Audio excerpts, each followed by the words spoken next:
the Draft League Championship, the event where the 16 best players of the year go head to head for the sake of absolute glory, and a custom little sprite on PS, which is kinda cool to have. This have been the 16 best players over all of the events that have taken place in the Draft League circuit over 2025. And today, I'm going to recap this entire event, as we see the highs, lows, and absolute craziness that unfolded. We have a lot of games to dissect today, so sit back, like and subscribe if you haven't already, and let's jump right in.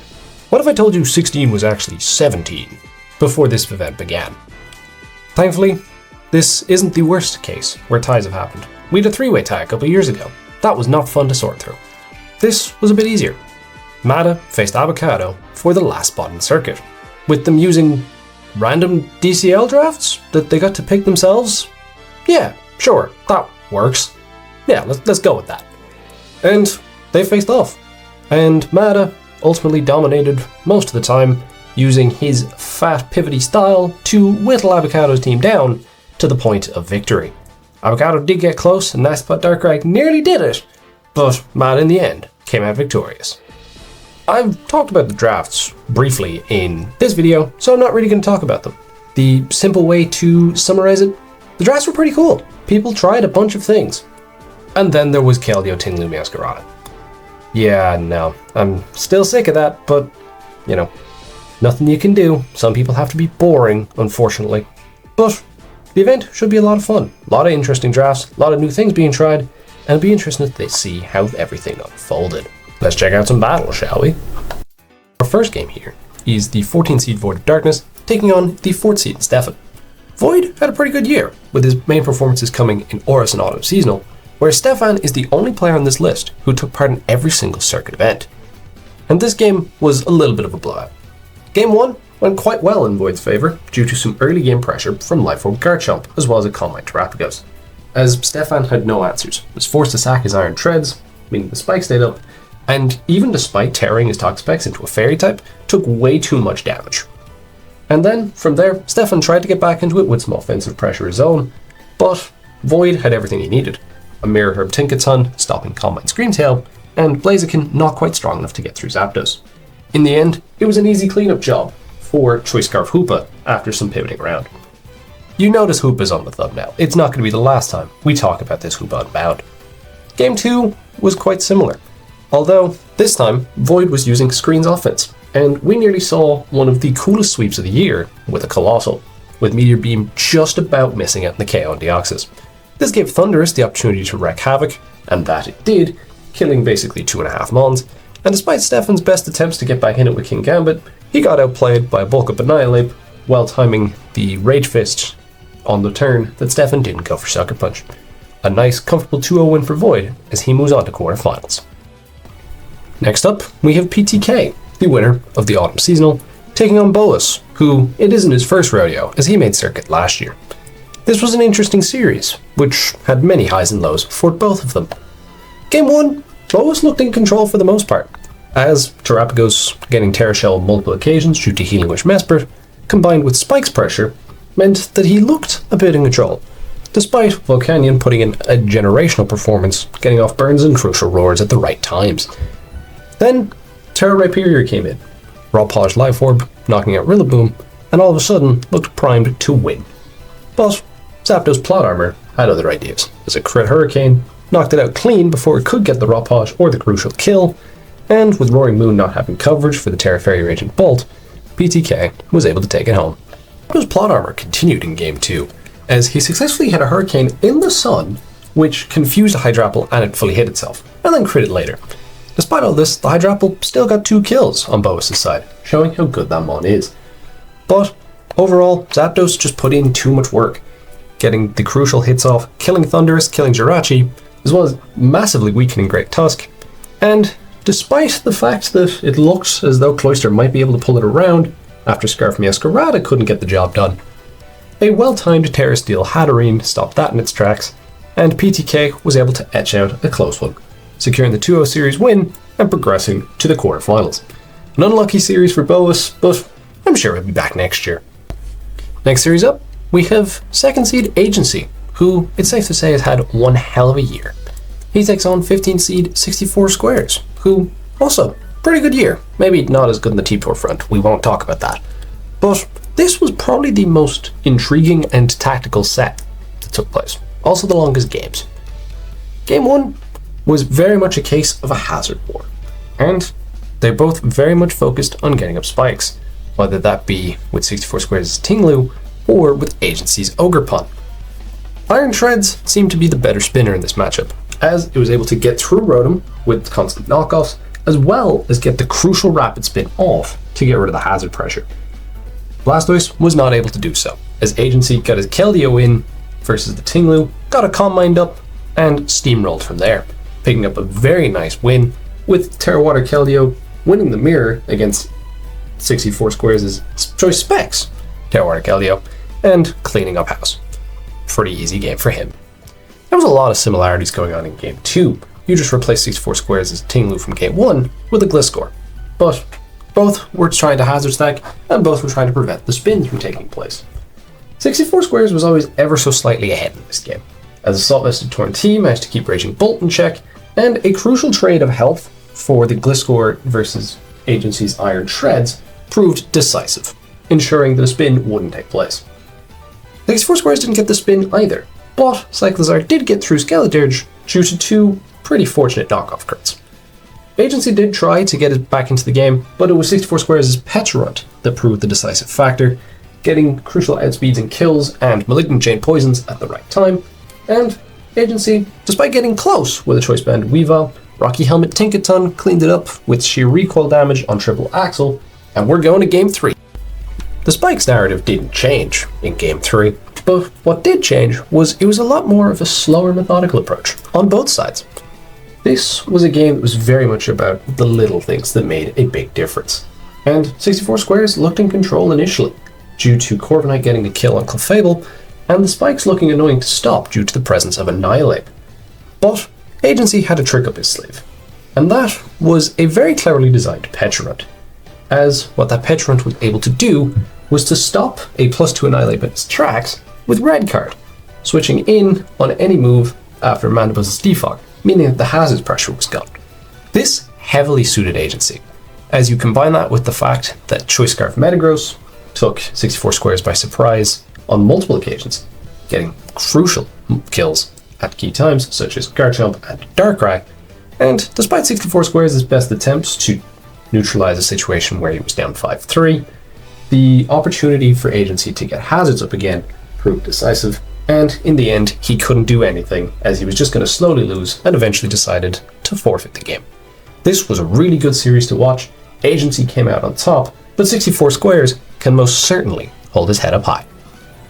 Our next series, between Thinking Sceptile and Thanos, is between two people that got in off the back of good Usum Cup performances, ending the year on a high to get into this circuit. And this was one that I thought could be pretty interesting. 8th seed against 12th, and two players that I think are pretty evenly matched. Game 1 in this series was a bit of a blowout, as despite Hinguini's somewhat earlier, I'm going to bounce between Hinguini and Thanos in this, I'm realizing. Please forgive me guys, it happens. But he kind of had the upper ascendancy. It was one of those where Rocky Helmet Rotom was putting in the absolute finest of work, but on Sep's side, there was a Klefki having a generational performance, causing hazard pressure with spikes, Magnum Rising to avoid any Escadrille stuff, and was also able to get up a Reflect, which, as it got a Reflect off going down to Escadrille, gave Life Orb Greninja the opportunity to wreak havoc, as a Life Orb and getting the Battle Bond off by killing Ogerpon meant that Thanos very much was regretting not having Vacuum Wave in his Valiant. It proceeded to pick up 4 kills, and all that was left was the Ox of Speed, which was easy pickings for Thundurus plus Terra Normal, Hisui, and Arcanine, giving Sep Game 1. Game 2 started pretty well for Thanos, as Banded Weavile got a major damage off on Tinkaton, as Sep used the opportunity to get his Palafin transformed. Palafin couldn't get anything going, as the combination of a flip turning Almamola into Encore Mesprit seemed pretty scary. And with Dragonite dead early, he was very much in control. But then, after some hazards exchange and the strength of Deoxys speed coming into play, it did seem as though Sep was getting back into it. But there was a Terra Bug Raging Bolt to worry about on Hinguini's side, which was looking very prevalent. until it got crit by the now Choice Banded Tinkerton, having pickpocketed it all the way back in turn 1. What does that mean though? It can't click it again, and that gave Ogerpon Cornerstone the opportunity to get an SD off and cause major havoc. And after a Healing Wish from the Almamola in front of the Palafin, the Ogerpon cleaned up house. Even though Great Tusk tried its best to get a Rapid Spin off to clean up the game, it was a defensive variant, so it just wasn't quite fast enough to get the job done, and Anguini took this game to bring it to a decider. Game 3 was a bit of a tetchy affair, but it was one that Sepp had the upper hand on early, as Resto Chesto Terapagos stopped any sort of early game progress Thanos had. Quaquaval got in for the first time in front of a Garchomp that had been beautifully worn down by Rhyperior and picked up the first kill, and then Drifloon did its job, stopping Keldeo. It actually did more than its job, as not only it stopped Keldeo, it basically got it in range of hazards, when the entire purpose was to get the Thunder Wave off. That let Quaquaval do even more damage, picking off the Arbok, and even though it got revenged by Darkrai, it meant that Terra Fairy's Arude just absolutely caused havoc. Rhyperior did some more work, and even despite Sepp looking like he had control, the endgame was still looking tight, and a Cinderace looked pretty scary at that point. But after his own Cinderace was able to live the hit from Darkrai, it was only ever going to come down to one thing: the Cinderace versus Cinderace hypothetical speed tie. It was one that Sepp managed to win, and taking the series. A very good watch, and very well played on both sides. For our next matchup, we have Roller K, who top-aided both the Autumn Seasonal and SS Cup, taking on Ramza, the finalist of the Spring Seasonal.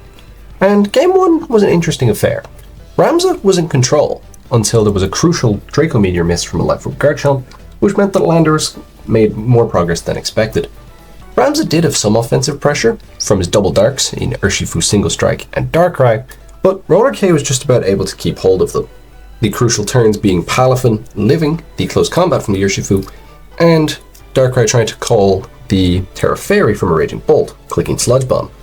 But this just meant Roller K was in the driving seat, especially when a Life Orb Weavile bullied its way through Ramza's Corviknight. The endgame was down to the Snow Brothers of Galar Slowking and Sid Titan, but they were no match for Roller's Corviknight, which was easily able to clean things up, giving Roller K Game 1. Two themes continued going into Game 2, Weather and Double Dark, with Ramza having the same two Dark types on this team, but Roller K's team consisting of Sun. And the Sun looked as though it was going to be pretty overwhelming, especially after Iron Moth wasn't able to pick up the kill on Raging Bolt. What happened? A bit of a turnaround, with one of the coolest Trevenant sets you will see, as Trick Room Terra Ghost caused absolute havoc, also making use of Harvest's 100% use in Sun, giving it constant citrus berries back at the end of every turn. This managed to pick up kills on not only Raging Bolt, getting massive damage on the Great Tusk and killing the Ninetales, but Roller K ensured that there was not going to be any case of that Trick Room getting back up, as the Sun pressure was too much to handle. And even though he did manage to get the paralysis, Ramza managed to get the paralysis on the Walking Wake, what proved to be Ramza's downfall was the Venusaur, as the Chlorophyll Sweeper was able to get in on after getting the Sunny Day up again with Torn T, but an Assault Vest Darkrai, which despite living the +2 hit, wasn't able to kill back, and Venusaur cleaned things up with a combination of Weather Ball and Giga Drain once the sun ran out. A 2-0 win for Roller K as he moves on, but it's safe to say Ramza played pretty well. That Trevenant was also pretty goddamn hype. Next up, we got K-Crate taking on Wildcat Formation. Both these players made it to Circuit off the back of some pretty good seasonals, with K-Crick making semi-finals of Spring Seasonal, and Wildcat Formation making finals of Autumn Seasonal. Fun fact, Wildcat Formation was the only person to make it to Circuit off the back of only 2 events, which is pretty impressive in of itself. Game 1 was pretty dominant from K-Crick. An Assault Vest Terragram Tornadus shut down Raging Bolt very quickly, and he managed to get hazard pressure with the combination of Skarmory and Toxapex quite quickly, with some nice maneuvering around, making sure that Cinderace died very early. Shoutouts to Eject Button Toxapex on that one. And then, when Ting Lu did Ting Lu things because it's goated, stopping a Gravity SD Lando from making any progress, as well as whittling down a Raging Bolt that had been healing wished by Jirachi. Wildcat did try to get his way back into the game with a Boots Taunt Weavile, in conjunction with the Resto Chesto Raging Bolt, but when he'd only had those and a Rocky Helmet Chestnut left, the result looked pretty inevitable, as Skarmory cleaned up the Chestnut, and Weavile went down to Scarf Mienshao. A pretty dominant Game 1. Game 2 started in a very similar vein for Kekrik, as a lead Thunder Jirachi made a lot of progress, being able to paralyze the Roaring Moon and getting off some crucial para before it would drop to knockoff.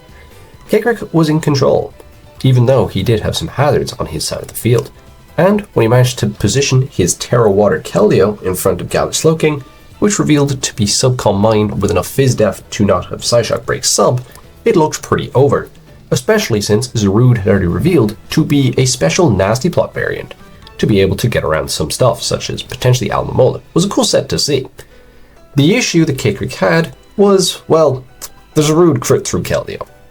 That was the beginning of the end of him for this game, as the issue with Kekrik's draft here is he didn't have removal, and even though Skunk Tank tried its damn hardest to pull it back, getting through the Roaring Moon, and with Jirachi being able to knock out the Quagsire, the issue was that the aforementioned Zarude was too healthy because it didn't have to take the Keldeo hit earlier, and in the end was able to take 2 Masquerada U-turns with relative ease and pick up a very close win for Walk Affirmation, which means we're going to Game 3. Game 3 was a tight affair, and Walk Affirmation had the better of it in the early game, as he got massive damage off with a Focus Sash Valiant turn 1, getting through a Weakness Policy Tinglu.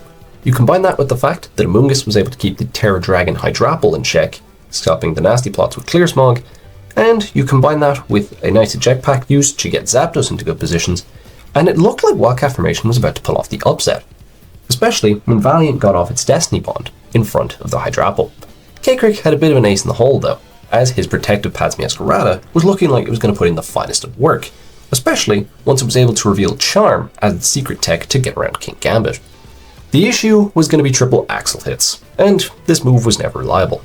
And when he didn't get all the hits that he needed in front of Amoonguss and got stun spored, it looked like the game might be over, as the Zapdos looked to be quite an issue, as well as the Terra Dark King Gambit.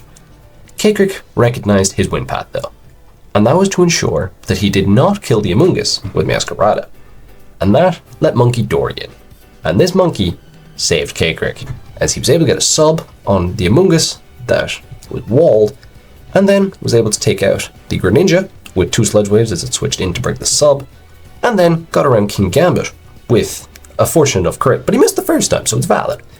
And then, with Sludge Wave making sure that Zapdos couldn't roost through it, the Hurricane eventually missed.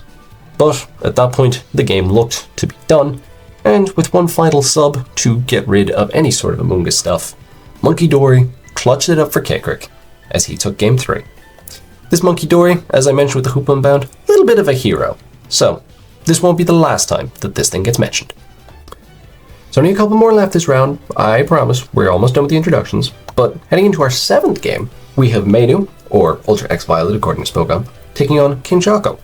Mainu, of course, was the winner of Autumn Seasonal, and King Choco just was pretty consistent across the board, with his crowning achievement being making finals in low tier, losing out though to Yerdunk, who didn't make it.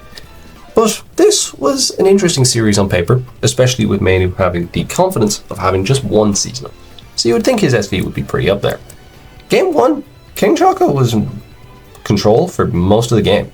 Mainu thought that he was the one on the driver's seat with his Hazard Stack and Spike's Ogerpon Wellspring, but everything changed once Trick Room was revealed from Sinistcha, and an eject pack was consumed on an encore turn, as Mainu expected the Calm Mind, but Leaf Storm eject pack managed to get in early game King Gambit, which decided to put in the absolute finest of work, not only killing Mainu's Terra Dark Torn T, seriously wearing down the Iron Crown, which had to eat its Culver Berry but didn't kill with Tachyon Cutter, and getting massive damage off on Conk. And although Mainu did manage to prevent the second round of Trick Room, it looked as though Deoxys Speed was primed to win. And despite some messing around with a pretty cool Curse Morankberry Electros, which was shut down by Curse, funnily enough, on Pecharunt, as soon as he managed to get the Deoxys in, it looked over, especially once he managed to get a decisive nasty plot on a Protect from the Gliscor. And with a pretty simple coverage of Psychic, Shadow Ball, and Ice Beam, the game was done. Mainu forfeited after only 1 kill, but it was very much over. A really dominant Game 1 from King Choco here. Could the upset be on? In Game 2, Mainu resorted to his boring team. And by boring team, I mean the Masquerada Tinglu Terra Keldeo. And it was pretty decisive here. as Choco had no answer to the combination of Hazard Stack plus a Choice Specs Terra Stellar, Keldeo. His own Terra Zarude wasn't quite able to get it done, as the Terra Fighting Swords Dance set was shut down with the combination of ship damage as well as a Rocky Helmet Vileplume doing its job. And when Keldeo cleaned it up, as well as getting off a massive hit to stop the Corviknight from being able to get a defog off freely, Manu was very much in the driver's seat. And even though there was a Poliwrath on Choco's side that decided to put in the absolute finest of work with Endeavors, but it was too little, too late. Even though screens were up from Raikou and there was a Garchomp that looked like it might be scary, Scizor got up an SD right as Reflect went away. And with Garchomp having been Scale Shouted, it looked primed to win, as the combination of Bullet Punch and Quick Attack with a Life Orb meant that he basically killed everything until it got revenged itself by Cinderace, but at that point, Keldeo was not gonna let this one go, as it lived the Double Edge with relative ease and took it out, bringing this one to yet another deciding game. The final game was a little bit of a blowout, unfortunately, although there was an interesting early game narrative, as with Manu getting up Sticky Web very early and having the Sinistcha to be able to try and stop Great Tusk, it was going to be a case of how long could he keep the webs up and keep the sun in check. The other narrative was Terra Zarude, because it had a fantastic matchup here, and when it revealed Mental Herb very early on the Ninetales, it meant that it was about to put in the absolute finest of work. And despite the fact that King Choco did manage to keep himself in the game, with a Calm Mind and Amorous helping somewhat, once the Ninetales went down to Meteor Beam from Power Herb Jirachi, it did look as though Manu was very much in the driver's seat. Despite Terra Steel Great Tusk getting off some crucial heavy slams and Manu having some good techs to try to prevent the Rapid Spin, even to the point where Great Tusk did manage to get off the Rapid Spin through some good play, the Terra Zarude was going to be deadly. And that's exactly what it did. It got the Terra Water off and some bulk ups, and an Amorous couldn't beat it fast enough, to the point where all it needed was Dual Stab to get through it. And when Iron Boulder did a measly 22% with a Sacred Sword, the game was done. Zarude did Zarude things, and Manu moved on to quarterfinals. Our final matchup of round 1 puts Rai, the first seed and winner of Aura's Cup, as well as a bunch of other impressive performances, taking on Mada, who made it via the play-in game that we saw earlier, but was also the champion of Nat Decks. So this was a very exciting matchup on paper, with Mada having a very good year on the draft side of things, and Rai being one of the draft goats. We jump into game 1, which was a Zarude mirror, which is wonderful right after watching Zarude do Zarude things in the last game. This was a game that Rai was in control of from the very beginning. Life Orb Terapagos couldn't get through Clodsire fast enough in the early game, and anytime he tried to force progress with Zarude, it got shut down pretty quickly by Skarmory, getting Whirlwinds, getting up rocks, and picking up the kill in the Terapagos. It did seem that Ursaluna Blood Moon could make some progress, but a Chilon Berry Rotom Wash stopped it in its tracks, meaning Rai was pulling out all of the stops. It seemed that maybe there was some hope when a Power Herb Meteor Beam Metagross took out the Skarmory, but that just led to Cinderace getting in and causing havoc, especially since Iron Moth appeared to not be carrying Poison Stab, which made it a bit problematic. And the icing on the cake, as he attempted to set up his last out with Gyarados, Mada got stopped by a well-timed Mirror Herb Zarude with Encore, as Rai was able to bully through it with Terra Fighting and clicking Knockoff, and in the end picked it up handily as Metagross couldn't really do anything. A dominant game 1 from Rai, and he really means business in this circuit. Game 2 couldn't have started any better for Rai than if he tried, as a Terra Electric Boost Energy attack Great Tusk put in the finest of work, getting through Mada's Torn T as well as serious damage on the Clefable. And you combine that with Greninja managing to double crit Gouging Fire with Extra Sensory, he was very much in the driver's seat. He didn't really have any time to let up though, with Calm Mind Suicune forcing even more progress even despite taking a Gliscor Toxic. The thing that had Mada somewhat in the game was his Gliscor, as he was able to get up some spikes, which was going to cause some serious pressure, especially since the Greninja looked to be choiced in this matchup. Offensive Zapdos got in for the first time in front of Cyclizar, and when it took it out after getting a static power from a Rapid Spin, and then doing a massive 60% to Gliscor, the game looked buried. It looked completely done for Mada. But then, as I mentioned with Zapdos Plot Armor earlier, what it can give, it can also take away. As 2 crucial hurricane misses, allowing for it to get Toxic Salt by Glyphscore, and Mata was in control, as the Choice Gren couldn't get around Protect Glyphscore fast enough, as Glyphscore plus Toxapex stalled its way to the victory here, wearing down the Suicune after it had been healing wished by toxicking it yet again and getting the plays right, with Baneful Bunker proving the icing on the cake to avoid any additional extra sensory chip. Mata wrestled it back after some bad fortune into good fortune, and once again, we have another tiebreaker on our hands. Game 3, there was one thing that Rai was relying on, and that was Hazard Stack with the combination of Rotom being able to hopefully beat Cyclizar.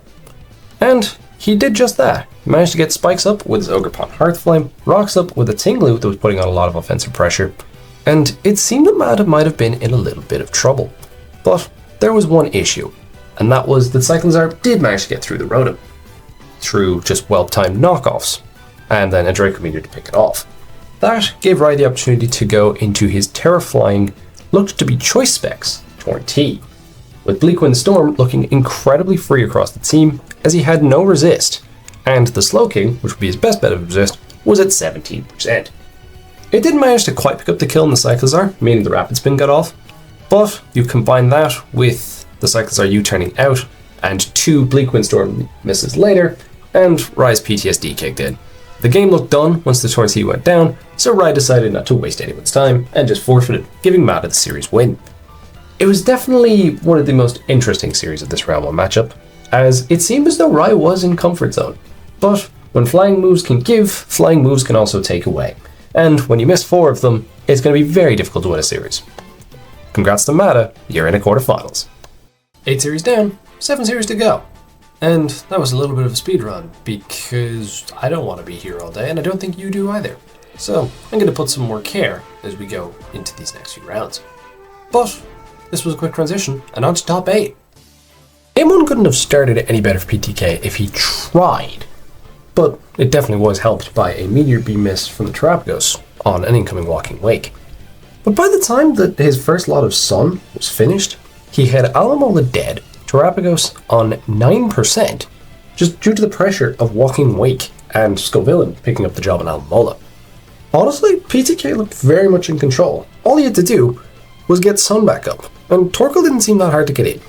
But Hoopa came in, and he does have to pivot around carefully, but he should be in control here. Oh.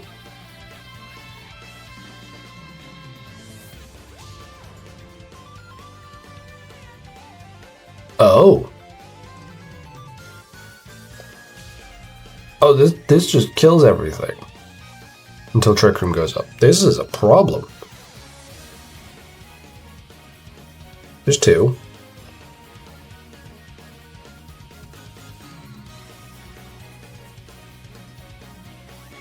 There's 3.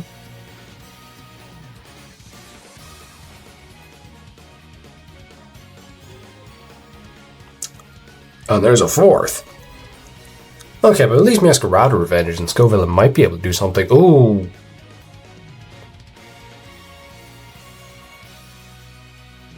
No.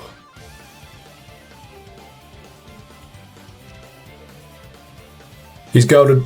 He's goated. He's goated. Yeah. If that doesn't tell you that Void is the absolute goat, I don't know what will. Wow. Game 2 showed 2 trends. 1, that Void is goated, and 2, Zapdos loves missing Hurricane in this tour for some reason. Void was in control right from the off, as a weakness policy Metagross got rid of T-Tar, and just forced a lot of pressure in general. Volcanion plus Goldengo was shut down by an Assault Vest Blastoise, and as soon as he managed to get the Landorus in, all hell broke loose, as he managed to kill the Zapdos for free due to said Hurricane miss, and Raging Bolt wasn't able to get the job done either, even despite getting the 50-50 with Terra right, as the Lando clicked Stoneade predicting the Terra flying. But all that happened is, while yes, Raging Bolt picked up a kill later, all that happened was Hydreigo managed to get in and got a Dragon Dance up in front of the Raging Bolt swapping to Volcanion. And then the combination of EQ plus Outrage later, and the game was over. It won by itself. It did too much good. It didn't even need to use the Terra Poison. Void, what an event you're having. And please, let's see more of this. K-Creek Agency was always going to be a game that produced fireworks, and this series was no exception. These two are fantastic players, so these games were always going to be of a very high caliber. Game 1, K-Creek absolutely dominated because of a very well designed Ting Lu. Because when the Ogre Pawn Cornerstone, that was designed to sword stance up and break through the really fat team, dies on turn 2 to a Rindoberry Heavy Slam Ting Lu, the game's an upfield battle. Especially when your Keldio's Terra Water and can't get through a Toxapex, and your Iron Treads gets easily two-shotted by a Choice Specs Terra Ghost Terra Blasting Torn T. Roaring Moon tried its best to make any kind of progress, but it couldn't get through Scarm, and that just made it a problem.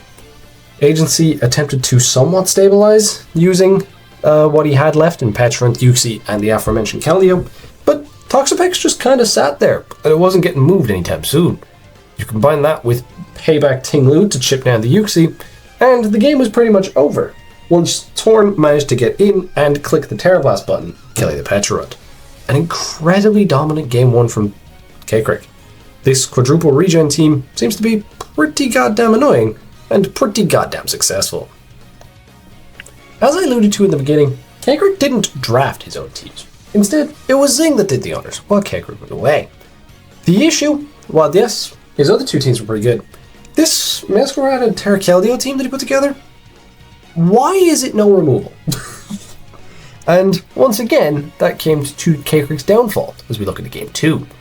Agency was very freely able to use a dual hazards Gliscor, setting up Toxic Spikes in the early game, which looked incredibly good as K-Creek opted to bench the Skunk Tank. Weakness Policy Jirachi did make progress once again, using a relatively similar set to what K-Creek used in the last round, just less reliant on Paras, although it still had T-Wave. It got some serious chip off on the Assault Vest Torn, got through the Ogre Pawn Wellspring, and got some major chip off on Mandibuzz. So, despite the hazards problem, it looked like K-Creek was on the ascendancy. The issue, though, was the T-Spike, as I mentioned, as the Alamola was not boots, the Keldeo was not boots, the Ting Lu was not boots, and the Masquerada was not boots. And neither was the Abomasnow. So everything was affected, and Assault Vest Torn T shut down about half the team, as Terrago's Keldeo wasn't doing enough damage since it wasn't choiced, and Abomasnow was doing pitiful damage. So once the Jirachi went down, it was really difficult to force progress. And while yes, he did manage to get some sacks, such as the Petrant and the Mandibuzz, Torn was just using that as an ability to get regen. You combine that with the fact that Clef looked very difficult to kill as well, and got up rocks, and the hazard pressure was too much for K-Creek to overcome.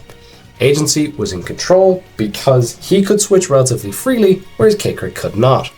And those hazards in the end, combined with the layers of spikes that Gliscor was able to get up later in the game, meant the Torn T just cleaned up house. Pretty simply. And that put it to the point where the game was done. Agency won Game 2 comfortably, utilizing this weakness, and we're going to Game 3. And it's Game 3 with K-Creek's Monkey Dory, so I think you know how this is going. Agency started Game 3 pretty goddamn well, with the fact that he had the hazards pressure with Yuxi, his Fat was doing a pretty okay job, and he was getting decent chip across the board, and it didn't seem like any progress was being made on K-Creek's end. The problem though? Well, it was the fact that Hydrapple crit Yuxi on turn 11. That did give in the Raging Bolt, which could get rid of the Ting Lu, but that let Monkey Dory in. And as I've established already, Monkey Dory is a problem, especially when it's getting the plays completely right and obliterated Iron Treads with a Focus Blast. That really put Agency behind the 8-ball, as there was just not a lot that could be done. He tried his best, bless him, using a Weavile to try to get a Sword Stance up, but when Triple Axel only got one hit on the Corviknight, and it died immediately to Body Press, the game was a wrap. He did manage to kill the Corviknight, but when you only have a Mon that dies to Monkey Dory, a Skunk Tank that dies to hazards because of attempting to get a Toxic off on Ting Lu earlier, and an Alamola that's just not going to get the job done, especially when it gets Toxic Chained immediately, Monkey Dory just showed that it really is him. Two-shotting with ease, taking the Thunderclap like a boss, and closing things out. A really clutch win for K-Creek here with this Team 3, and Monkey Dory is really putting in the finest. Mana vs Sep on paper was a super interesting affair, as Mada's fatter style was running into Sep's drafts that just had wall breakers galore, so there were some interesting aspects. Game 1 had one of the weirdest opening sequences ever, as a Giga Drain knockoff Zarude successfully managed to 1v1 a Klefki that spent the whole time trying to get up spikes, as the Dazzling Gleam absolutely bounced off, proving that it was max spit death. This did allow the Hisuian Arcanine in, which made pretty good progress with Life Orb, even getting a Flare Blitz burn of Alamola, which is not something you see super often. The issue he had though was Hisuian Avalon got in, and successfully rapid spun all of the hazards after Terrain, which caught Sep completely off guard as close combat bounced. Then you combine that with the fact he was able to get an Iron Defense off, and it forced Sep out very quickly. Thundurus tried to force some progress with Nasty Plot, but after Toxic Terrapagos, Mada revealed Protect on 3 different mons and Toxic stalled it out, even after getting a Nasty Plot. That brought in yet another breaker, in the form of SD Excalibur, which even that thing didn't make much progress because it did about 40% to the Table of Godliness that is proven to be an absolute thorn in the side. Blood Moon did seem like it was going to be a bit of a problem, especially once it picked off the Hisuian Arcanine, but what seemed to happen was that a weakness policy Great Tusk looked like it might make Sep some progress. That thing also did not kill the Table of Godliness, meaning that all that was left was a Terra Darked Greninja, which, while yes, was able to pick off the table and get a Battle Bond boost, meaning it was going to get close, especially since Zarude was doing no damage since, must I remind you, it was Giga Drain. So Sludge Wave was doing a hell of a lot of damage, and it was not doing a lot of damage back. It came down at the end to how many hits of Water Shuriken could it get off against the Ursaluna Blood Moon, and the answer, only 2, as Vacuum Wave picked it off and Mada claimed Game 1. Intriguing series though, especially if this sort of narrative is going to keep up. Game 2, Mada pretty much dominated as well, but especially once a booster of energy attack Great Tusk successfully did nothing, but you can thank that to a Heatwave burn from a Torrentine. Sep attempted to make progress as a Nasty Plot Deoxys completely and utterly obliterated Clefable with a crit, but Mada was always in control, as Sub Gliscor proved to be a giant pain in the arse, forced the Grafai sack for the sake of switcherooing a Sticky Barb, and Gouging Fire had such an amazing offensive matchup once the Tusk went down, as it was able to Dragon Dance Breaking Swipe through everything, and Sep just had no answers. The thing was, Mada was almost too much in control, and when Nasty Plot went off with the Deoxys, Torn lived, but Mada was thinking too much like a Smog player, as he went into Toxapex and clicked Terra Psychic to easily live the Psycho boost. The problem? Toxapex wasn't a Terra Captain, so Sep got Game 2 on a technicality.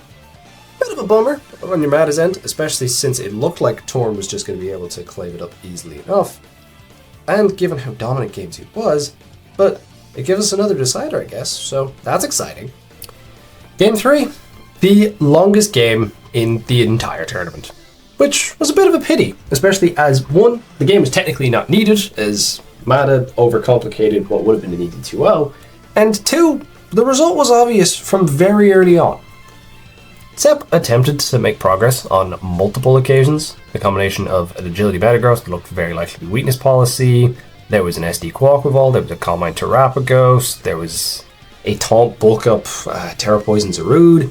He attempted to make progress everywhere he could, but Mada's Fat was too good. You had a Slowking that was just able to beat Terrapagos, and anytime there was any sort of setup, just Chilly Reception to Encore Iron Bundle. It did way too much work. You had a Gliscor that sat there against a hell of a lot of things, and anytime that Sep attempted to set up with particularly the Zarude, it just got Dragon-tailed out by Hydrapple, which Mada was smart because he made sure that he used him as a jetpack as early as possible so that he had reduced knockoff damage from this Zarude. That meant he always felt safe to just go into it and click knockoff at any given time. He also had Petrunt to just be fat and deal with stuff such as the Quaquaval, and in the end of the day, it was just a really slow burn, but the result was inevitable. Sep, he really did try his best, there was not a lot he could do, and when Specs Bundle was coming in at points and just getting ridiculous amounts of damage off, you combine that with the fat, it just wasn't meant to be. Sep looked like maybe he had a chance after he crit the Hisuian Samurott early with his breaking Metagross, although arguably that could have been better for Sepp if he got his weakness policy off, but you have to assume Sucker Punch. Really, really long game, not a whole lot to talk about, just pretty dominant from Mata, moving on to semi-finals. But still a fantastic year and a fantastic tournament from Sepp when you think about it. Manu versus Roller K was an interesting one on paper, as the two of them had two very different paths to this position and two very different paths to the pinnacle of Draft League. So this was a game I was looking forward to, and game 1 did not disappoint. It was a very punch-for-punch style game, which was very much signified by the Terra Electric decision on Roller K's part, as it just meant that all those stab hits were so much scarier, especially once the Gliss score was down to a +1 Draco inside the first 5 turns. The punch-for-punch nature continued, as Manu tried to force progress with a nasty plot Pecharunt, but Light Screen Corviknight helped enormously shut that down, meaning Weavile could deal with anything, and even after Torn picked it off at Rocky Helmet, the Raging Bolt just came back in and caused havoc. It was mental. And Manu did attempt his best to make as much progress as possible, and the Pecharunt in the end did manage to wear down the Corviknight, forcing the Light Screen up. But Landorus was also proving to be an issue for Manu, as even though his Ogerpon Wellspring did live, it was a really smart use of a Choice Scarf Gardevoir as an aggressive switch in to the Ogerpon, and get the Scarf Healing Wish to get back in his terrifying long-necked Dragon Demon. And that caused even more havoc, as Ivy Cudgel did nothing, he picked it off, and things took a turn then, due to Conkeldurr. And Roller K sacked his Palafin because it basically did nothing, and although the punch-for-punch nature did keep up, with Landers picking off the Pecharunt, the Conk was able to live the hit, and that was the key thing that won the game, as Calm Mind Iron Crown was able to get through the Raging Bolt and take it home. A really, really interesting game 1, both played incredibly well, and it made me excited for the rest of the series. Game 2 kept up this incredibly offensive nature, but it was a little bit more one-sided, as an early game Terragos Keldeo very much set the pace for Manu. He managed to bully his way through a Tentacruel because Knockoff couldn't break the sub, and Haze meant it was taking too much damage from a +1 hit. In the end, it did get through the Tentacruel, nearly got through the Hisuian Samura, but it just about lived a +1 Vacuum Wave, and got the kill at Ceaseless Edge. That allowed Charles in to do offensive Charles things, as it murdered Goldengo with Temper Flare after its Spun Block, even getting the Rapid Spin off on the Choice Scarf Hisuian Samurott, living the hit. After that double down, Manu was in the driver's seat. It was a bit of a weird mid-game because he did manage to get up hazards, and Incineroar attempted to do things, and there was a lot of just using Cresselia as a really good Iron Valiant pivot, but it was very clear what the result was going to be, especially once the Latios revealed to be dual screens.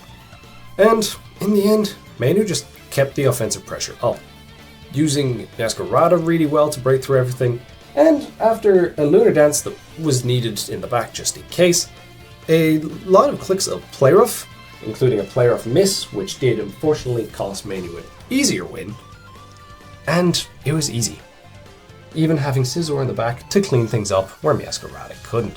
A really dominant game for Manu, which was incredibly well prepped, and he's moving on to semi-finals, where that match against K-Crick, that could well be fireworks. And just like that, we're at the business end, where there's 4 remaining. Manu, K-Crick, Void of Darkness, and Mata. Who is going to come out on top? Well, there's 3 more series to get through, so let's find out. Manu vs. K-Crick as a series started out in the most boring way possible, because what do you mean that I'm looking at 2 Masquerada, Tinglu, Terra Keldeo teams on my screen? At least K-Crick hit the human decency to bench the Tinglu because his matchup just was not good here. And both sides don't have removal either, technically. It could be Defox Scizor, but Manu decided to bench his Cyclozar, meaning he was in solidarity with K-Crick's removal problem. That doesn't mean he didn't exploit it though, as the combination of a Specs Keldeo put in great work in the endgame, and Tinglu at every opportunity it had set up hazards, despite getting tricked at Choice Scarf by a clearly quite spadef Jirachi. K-Crick was on the back foot from early, and if there's one mon that tried its best to do anything to get back into the game, it was Skuntank, getting off the crucial chip, getting decent knockoffs off in the mid-game, and stopping any progress. Although, K-Crick couldn't make any progress himself, as his Calm Mind Terragos Keldeo was completely shut down by Menu's Spadef, Calm Mind, Terra Poison, Cresselia, which seemed the smart Terra choice compared to Keldeo in this game, because Aurasphere was chunking everything anyways. When Abomasnow went down to a Scizor U-turn, the game looked pretty much wrapped. And even though he did manage to get through the Tinglu eventually, it got rocks and all 3 layers of spikes up on the field, meaning that the Meowscarada was getting chipped, as was the Alomomola. And the issue here was Kekrik couldn't make offensive progress because of the existence of the Cress. He tried. Damn, he tried. And there was a Leaf Storm miss that maybe looked like Kekrik could get back into this game by RNG, but Keldeo couldn't beat the Calm Mind Cress, and Calm Mind Cress wrapped things up pretty easily. A dominant game 1 for Menu, and let's hop into yet another mirror matchup for game 2. If there's one thing that's more exciting than watching a mirror of Meowscarada, Tinglu, Terra Keldeo, it's watching a game where there's 5 regen mons on my screen, which includes a Terra Torn T mirror. This is gonna be fun. I thought this was going to be one hell of a long game, as neither side looked like they were going to make much progress. That was until Kekrik decided, nah, I'm going to force all types of progress with a Choice Specs Dragonite, catching the Petulant by surprise, doing massive damage with Draco, and forcing off major hits across the board, due to its ability to get in versus the Petulant, as well as a Torn that looked to be a little bit on the passive side. Both sides exchanged hazards, but Kekrik was always on the front foot, even despite Menu's good play around a weakness policy Tinglu, that, with the combination of Payback plus Earthquake, meant that it could have been quite the threat. Kekrik had previously played fantastically well around the Flame Orb Conch, which looked like it could do a lot of work, especially since if it was able to get the right Thunder Punches off at the right times against the Scarlet Toxapex.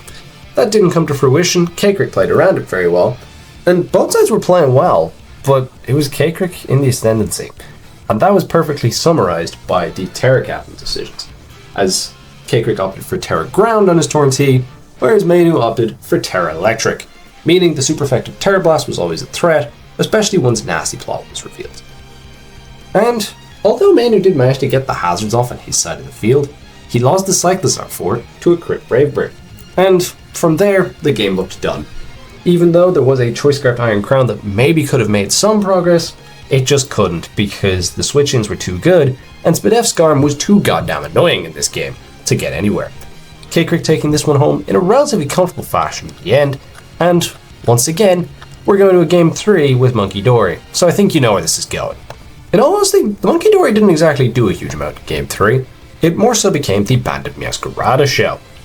And that was due to some great early game pressure from a Scale Shot loaded Dice Dragonite, which got massive damage on the Vikavolt, as well as broke the Terra Shell, which could have been a major pain in the ass, if not left in that way.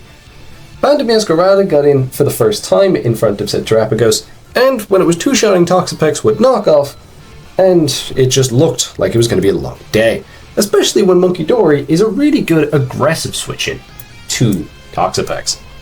Spadef Jirachi did manage to keep the monkey in check, but what it couldn't keep in check was Nasty Plot Hydrapple, as Menu did not pack Encore on his set, meaning it dropped to Earth Power. Menu tried to force some progress with his Protean Gren, and it did force the kill on Corviknight, but the issue was that Meowscarada was terrifying, because of the fact that Flower Trick was able to two-shot Toxapex outright. The smart thing that Kekrik did was ensure that Menu couldn't make any progress with the other demon that is Terra Zarude, which I've talked about enough on this channel and don't need to go over again.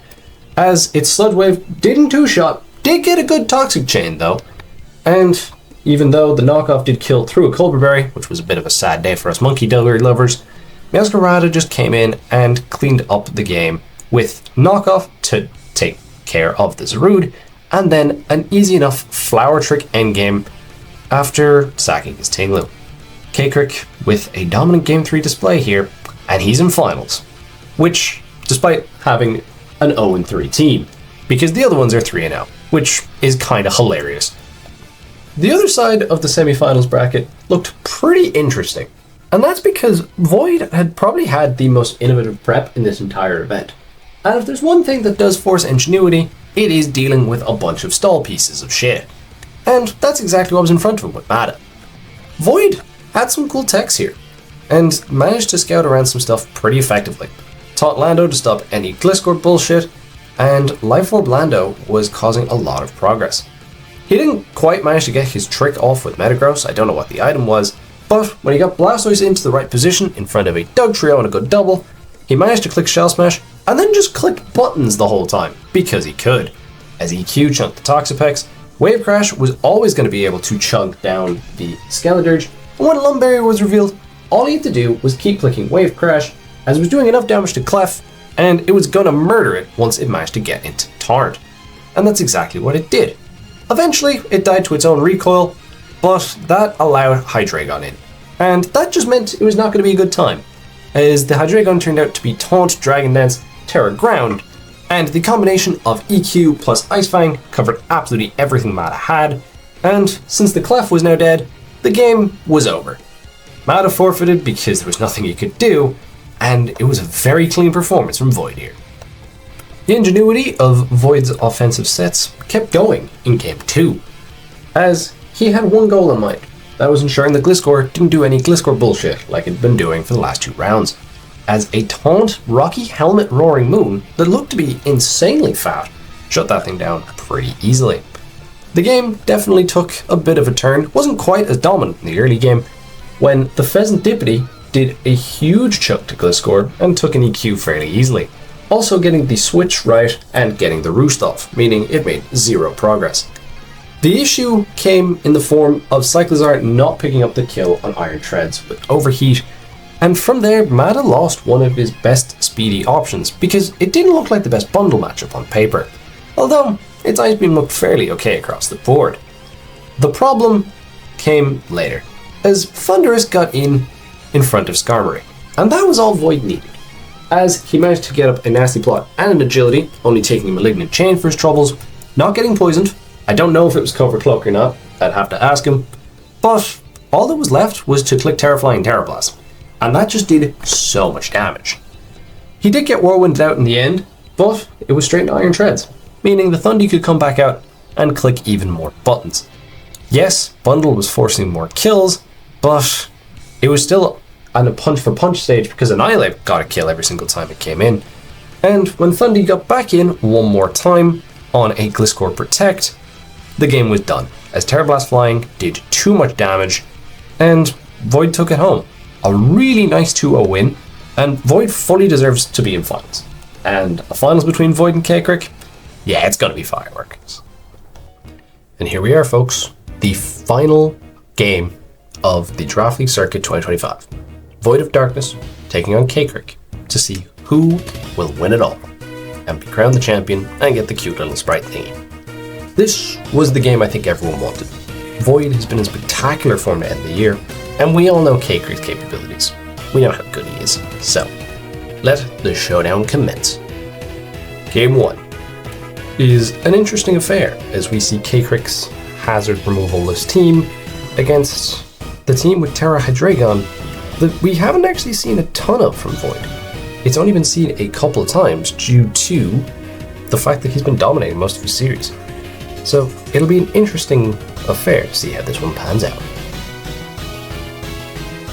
We see a Petrant lead into a Masquerada as the Masquerada swaps into Jirachi as Petrant parting shots out turn 1, getting into Ogerpon Heartflame. Here, Void is greedy and clicks Spikes because K-Crick is no removal, as we've established through this entire video, and gets T-Whip. And is looking like he's going to get Power Flinch. He goes Landers, tired of the bullcrap, the Zen Headbutt does nothing. K-Crick goes Alomola, to the surprise of absolutely nobody, but EQ does more than expected, proving to somewhat be an Assault Vest Alomola. Flip turn out in the Blastoise, not surprising. Masquerada gets back in, and looks like it's going to click a button, but it gets faked out for its trouble, doing a grand total of 12. Petrant comes back in as it takes a Shadow Ball to the face. Nice tech from K-Crick, as it does 60 and the Spadef drop. The Toys comes back in, proving once again to be Assault Vested. The Shadow Ball doesn't do a ton. We see a flip turn here on the Jirachi switch, as Void still doesn't know what the resist berry is, U-turning out in case it's shotgun. Rocks go up instead of the expected Ice Punch. Zen Headbutt, as Blastoise actually reveals to be Citrus Berry, and gets a flip turn out, expecting the Rotom to come in. The Landers back in for its trouble, gets up rocks this time, not fearing the Ice Punch. Before going into Petulant on what would presumably be a Zen Headbutt, but instead a U-turn, as K-Crick gets in his Keldeo for the first time, which is Terra Water in this game, and it just clicks the easy Surf button. Hydreigon comes in, Hydreigon is Terra Dragon on Void Zen, as the Tinglu comes in, which you would think would be a good check. The issue is Terra Dragon Loaded Dice Scale Shot, which does a serious chunk and looks like it might two-shot. But Void, not wanting to risk it after lefties, decides to swap out into Hearthflame. A mon he doesn't really need. Payback only does 30, but now Ogerpon dies to Hazards. Jirachi comes back in and is sacked for its trouble, finally revealing that it was Okaberry the entire time, and was just bluffing like a god versus the Lando. Masquerada comes back out, threatening to kill, and U-turned Julie obliges.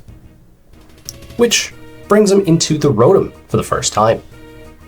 We see the Valiant come in here from Void, and we see a Scarf Rotom reveal, as K-Crick opts to sack his Tinglu here, which makes sense.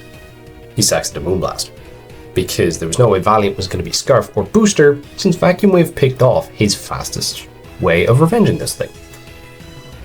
Vacuum Wave doesn't do crap to this Terra Keldeo, as Keldeo opts to flip turn out into the Choice Scarf Rotom. Void goes into Lando, as K-Crick pivots into Alomola, taking the Crunch, which does nothing. Toys comes back out on an expected flip turn, which K-Crick duly obliges, going back into the Rotom, and we have a bit of a 50-50 here. Void opts to go into Landorus, getting it right, as K-Crick clicks Volt Switch. The Alomola comes back in on the Lando, as we see Crunch, which would two-shot, but K-Crick has Aqua Jet in his AV Aloe, in classic Who fashion. The Hydreigon comes back in, and this is a free opportunity to click Scale Shot, picking up the kill. The issue, though, is the Scarf Keldeo can revenge this with Secret Sword due to the defense drop. Void switches out and sacks his Blastoise, which is the smart play. Secret Sword picking up the kill, but it looks like Hydreigon should have this endgame, because it allowed speed. Secret Sword comes off, it doesn't kill, and Scale Shot misses. As K-Crick picks up game 1. Really, really interesting game. Really unfortunate from Void. I think Void did play this better, and there is some stuff from K-Crick that he could have done a bit better.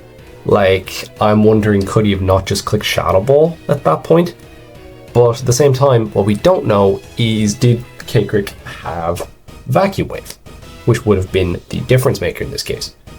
Really good techs on both sides and played fantastically well, which is exactly what you want for a game of this magnitude. But K-Crick taking game 1 means that Void is definitely on the back foot. Void elected to select the matchup going into the team that K-Crick hasn't lost with. Both of them. He has to win them both, because he lost to the team that had been 0-3 going into this period. So, should be an interesting time ahead. Luckily for Void, his Game 2 matchup looks fantastic on paper. And that's because K-Crick has a bunch of regen stall stuff, and Void has a Hoopa. And if there's one thing that Void loves, it is breaking through fat shit, as we saw from the metagame. And if there's one thing Hoopa loves, it's breaking through fat shit. And it didn't get the chance to in the semi-finals. So K-Crick is definitely going to have to try put on some sort of offensive pressure here, because otherwise that Hoopa is going to go stupid. So let's see what unfolds. We see the Zapdos lead from Void into a lead Toxapex, as Volt Switch does 71 right off the bat. He goes to Lazzle, trying to avoid the Toxic, and gets it right. Tinglu comes in, I imagine is going to take a Toxic for its trouble, and that is exactly what happens. Void in the upper Sensi nice and early. Alomola comes in, and this thing also looks like it's going to be an issue, especially if it's not AV, which it doesn't think it needs to be. And we see the Wish, so that sums up what I was expecting in the first place. We see Play Rough as he's trying to catch an aggressive Cyclizar switching, as we see the rest from Tinglu. And I think we're in for a long one, folks. We see a Wish from a Sleep Talk, and all he has to do now is flip turn out. It's pretty free, as we see the Terapagos in for the first time. As Tinglu Sleep Talks an Earthquake, breaking the Terra Shell, but it's going to come right back thanks to the Wish. Rocks go up, which is a big deal, as Ruination misses, which sucks for K-Crick. We see another Toxic, and we are going to see a long game here. So you know what I'm going to do? I'm going to whack this to fast. Alamola comes in on a Ruination, which does a nice 50, but this Toxic is going to be very annoying. Toxapex comes in on the Wish, Salazzle comes in because it can take the Liquidation with ease, and we see the Hoopa get in for the first time in front of Tingling. And this is where the trouble begins. Torrent comes in as Terra Fairy Terra Blast does 64, as the Torn Terras and U-turns out, going to Toxapex, with Knockoff doing 52. He goes Skarmory on the expected Zen Headbutt and gets it right, but the issue is that T-Bolt picks it off. And at this point, all that kind of stands in the way of this Hoopa is the two 121 base speed Mons in Cyclizar and Tornadus. And honestly, anytime this Mon can get in front of the Asleep Tinglu, it's going to put in the finest of work. See the Alamola pivot in as Double Edge does 32, and it reveals to be a Life Orb Cyclizar. K-Crick opts to spin instead of clicking Draco, an aggressive play from Void, as we see Wish Protect, as we now see the Draco from K-Crick. Torrent comes in on yet another Wish, and the Terrapagos comes back in, meaning Terra Shell is back online. He goes hard Salazzle on the Toxic again, his Void gets it right, and as Tinglu comes in, he just clicks Toxic again because he has no reason not to. We see the Alamola come back in as Ruination does Ruination things, but K-Crick is in a losing battle here, especially when the Cyclizar comes in on flip turn, and that allows Garchomp in, kind of bluffing Scarf. Earthquake does 28 to Tinglu, which means the rest is basically forced, and Hoopa gets to come back in, which is the whole point. Toxapex comes in on a Terra Blast, doing a grand total of 19, and K-Crick opts to pivot into his Torn on the Zen Headbutt. Zapdos comes in on Terra Blast Steel, a good scout, and the knockoff we see Stag. And all of a sudden this game looks far, far harder for K-Crick to win, because now he has only one Mon that outspeeds the Hoopa. So Hoopa even more so gets kills, and he can't even pivot offensively into Torn, and Cyclizar dies to whatever it switches into. The next time Hoopa gets in, it gets a kill. Hurricane doesn't pick up the kill on the AV Torn because, duh, it's lost its specs, and he gets the Volt Switch play right. Garchomp comes back in for its troubles, taking an EQ, as the Alamola comes back in now, taking a Ruination. We see the Wish once again, and Protect to scout for Draco. And as you can see, Void is just in control, and everything's on his terms. We see another Wish from the Alamola, as the flip turn from the Toxapex, and this is just going to let Garchomp in to click the Earthquake button again. Instead, he doubles to Salazzle, which doesn't quite work when Tinglu is there. Tinglu wakes up and gets an EQ off from the Aloe. Dice comes in, Wish goes up, flip turn out. We go into the Salazzle, Liquidation, doesn't kill, and Wish is straight back up. And this is a free Toxic again. Anyone bored yet? It's really high quality gameplay, but there's not a lot I can talk about here. Flip turn on the Toxapex into Zapdos, Liquidation, does 22. He goes into the Tinglu, it blocks the Volt Switch. Like, K-Crick is playing the way that he has to, because he has to basically ensure that the Hoopa does not get in at any opportunity.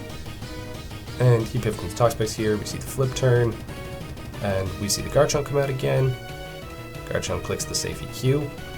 Like, Void could have played this a lot more aggro, but he doesn't need to. And now he finally makes the aggro play, getting Hoopa in on the rest, as Terra Blast does 68 and a crit, which the crit sucks for K-Crick, but at the same time, this was going to force this sort of progress. Terra Blast Fairy does 22, he goes Torn, Zen Headbutt does 30, and Knockoff knocks it out. And the Hoopa claims yet another victim in this event. Life Orb Double Edge doesn't do enough to Alamola, as he just pivots into Terrapagos on the Draco, because he can. And he's realistically looking at trying to get Rocks up again, and he does here. Toxapex comes in, we see the Tinglu pivot, because he needs to get this thing back awake. As we see the Roost come out from Void. Does he get punished? No, he does not. K-Crick rolls Rest. He goes Alamola here, because he knows that another Rest is coming, and this is a really free Wish. We see the Rapid Spin, because K-Crick can't afford for Hazards to be up, as the Play Rough does 54%. Huge damage. Draco does 60, as I imagine we're going to see a Wish once again, as we do. And there's the Volt Switch on the Toxapex, as we see the Garchomp come back out. And Void finally likes to click Spike. We see the Mienshao finally come out, clicking SD, as play rough does 65%, meaning that it's not quite going to be good enough to do what needs to be done. CC is going to be able to get a clean 2-shot into knockoff on the Zapdos, but with the Garchomp revealing to be Choice Scarf, as he's basically implied the entire game, and there being no EQ switch in, this game looks very over. He tries, he clicks for Nation, we see yet another wish from Alamola. No wonder people love this mon, and we just see the flip turn once again. He can go into the Hoopa to get yet another kill, as crit EQ almost does it, which would have been interesting if the crit killed. Terra Blast Fairy comes out, does 52, as the EQ doesn't do enough to get the kill. And Hoopa's claimed yet another one, and that's the big one, because that's the EQ switch in. He can let the Hoopa go here, Convoid, because Double Edge just means that this is a Choice Scarf Garchomp endgame. 1 EQ, 2 EQ, and 1 last EQ for the road, and Void picks up ult to win. Really long game. This is the actual longest game of the tournament. I think I said it about an earlier game, but this I didn't want to spoil. And realistically, Void was in control the entire time. K-Cook's regen just could not get through the wall breaking capability of Hoopa, and the Alamola was perfectly positioned to always get the wishes into the right mons at the right times, meaning the Void can make the aggressive plays on mons such as the Toxapex and the Tingling. Anytime Hoopa got in, it put in serious work, especially once the Torn got static powered, and Void was in control this entire game. Really, really impressive performance from Void, as we've seen the entire tournament, and K-Crick now has to come back from this to clinch Game 3, and Game 3 should be an exciting affair. And here we go. This one is for all the marbles. It's an interesting matchup on paper, but it does seem like K-Crick's Hydrapple could be an absolute pain in the hole. Although Terra Ice Thunder looks fantastic on Void's side. Looks like it should be a relatively aggressive game, and I highly doubt that the defensive pieces of Uxie and Corviknight survive for too long. So, I'm not going to waste too much of your time. Let's get into it. One last game for absolutely everything. Fezandipity into Dragonite, as we see the Corviknight swap in, as we also see the Uxie swap in, as both sides just cower out of the aggressive opening. We see rocks go up, and we're going to see rocks go up on the other side from K-Crick, as Annihilate gets in. Hydrapple comes out, and we see a bulk up, and I imagine we're going to see the Terra here from K-Crick, as we do, and the Taunt to prevent Nasty Plot, as Dragon Tail misses. Void getting progress, but bulk up is just going to get Dragon Tail out here. But it does boot Raise Fist, so that's good. We see the Roaring Moon in for the first time, as we see the Annihilate come back out, as Corviknight comes in as the pivot, not wanting to take any sort of banded EQ or anything like that. Hydrapple comes back out, not too surprising, as the bulk up comes out again, and we'll see here how much +1 Rage Fist does, now that 100 base power. It does 40%, as we see Rocky Helmet as another Dragon Tail misses from K-Crick. We see the Rage Fist doing 35, this thing is fat, as Dragon Tail does get rid of it, as we see the Fez come out here. Fez sees its loyal trio buddy, takes a beat up for its sins, which does a hell of a lot of damage. Not sure if he was Toxic Chain or Technician yet though, because it could be on either set. We see the Roaring Moon pivot as Sludge Wave does 44, as the Corv comes back out on the Roaring Moon. As the knockoff does 32 and it takes Rocky Helmet damage. Fez comes back out, expecting the Roost, and that's exactly what we see from K-Crick. And you'd think a Heat Wave's about to come out, but no, Void opts to click Roost, as K-Crick gets rid of all the rocks, which should be easy enough to set up later. Beat up keeps coming. From Void, we still don't really know. I'm going to assume Toxic Chain as he expected the Tinglu to come out, but K-Crick opts for Slow U-Turn instead, taking the helmet damage and getting Hydrapple back in for more regen. Gets the recover off, and we're basically back to square one, and it's turn 19. Rocks go up, K-Crick's gonna get his own rocks up here as we see the Annihilate in, but no, he goes for EQ, gets the crit, and that is a huge momentum swing, as we see Encore from Uxie after the EQ crit, but no Annihilate anymore, means that this game just got a little bit harder for Void. U-turn, the Rocky Helmet from Uxie, as we see Thundi come in and click Terra Ice Terra Blast, revealing to be choice specs. Dragon Tail gets rid of that thing, and we're going to see a switch for regen. Tinglu comes out, and Void goes for Encore, he doesn't get it. Pheasantipede comes out on the Stealth Rock, as beat up here, trying to get the Toxic Chain, and gets it on the first attempt. Makes sense, he's tried enough for it earlier. As we have to stick through the giant wall of text, as EQ does 77. Just too bruised on. We see the U-turn out from Void, going into Yuxi, expecting another EQ, and that's what we see. Knowing that Encore is probably coming, you'd think Kaker would make an aggressive switch, and he does, into Hydrapple. But Void is one step ahead, clicks U-turn, and gets the treads in, knowing that he can potentially get a rapid spin. We see the booster energy attack, as Kaker opts to let his Hydrapple go down to EQ, as he doesn't have a switch into this thing. Monkey Dory comes out, knowing that it outspeeds, and Void opts to sack his Fez to Focus Blast, which didn't kill, but Sludge Wave makes sure of it. It does reveal to not be Scarf though, meaning the Roaring Moon can come back out and U-turn pick off the Monkey Dory. But that does mean that's dead to hazards, so he needs to get this spin off with Treads ASAP. Tinglu comes out on the Treads, popping its Citrus Berry from the rocks, as he gets the spin off, as we mentioned.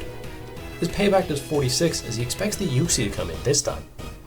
EQ does 29, and payback still isn't getting the kill, as he opts to go Corviknight and save the Tinglu as a sack for later.